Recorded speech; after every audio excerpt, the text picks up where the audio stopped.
Hello everyone, welcome back to my channel. Uncommon একটি recipe নিয়ে আমি হাজির হয়ে গেলাম। এখন নিয়ে আসছি রুই মাছের দো পেঁয়াজু রেসিপি।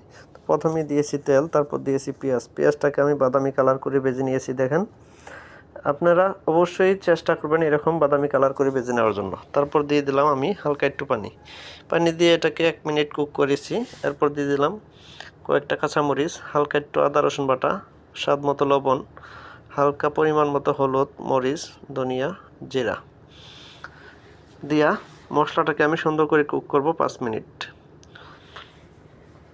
অবশ্যই মশলাটাকে ভালো করে কুক করতে হবে, আদা রসুনের কোনো গন্ধ যেন না থাকে। কষানি হয়ে গেছে, এ পর্যায়ে দিলাম আমি হালকা একটু পানি। এটাকে আর একটু ভালো করে কুক করব। দেখেন, আমি আরও 5 মিনিট কুক করে নিয়েছি। এরপর দিলাম হালকা একটু পরিমাণ মতো পানিটা বলক আসা অবধি অপেক্ষা করছি। তারপর দিয়ে দিলাম কিছু ধনিয়া পাতা এবং হালকা কিছু টমেটো। দেওয়ার পর এটা যখন বলক আসছে, আমি ভেজে রাখা রুই মাছগুলা ছেড়ে দেব। ছেড়ে এটা ঢাকনা দিয়ে আমি 1 মিনিট কুক করব। অবশ্যই চেষ্টা করবেন ঢাকনা দেওয়ার জন্য, তাহলে মাছটা ভিতরে মশলা ঢুকবে, সফট হয়ে যাবে। তো দেখেন কত সহজে আমার মজাদার রেসিপিটি তৈরি হয়ে গেল। আপনারা অবশ্যই ট্রাই করতে পারেন। এই ভিডিওটা যদি ভালো লাগে অবশ্যই ভিডিওটা শেয়ার করে দেবেন।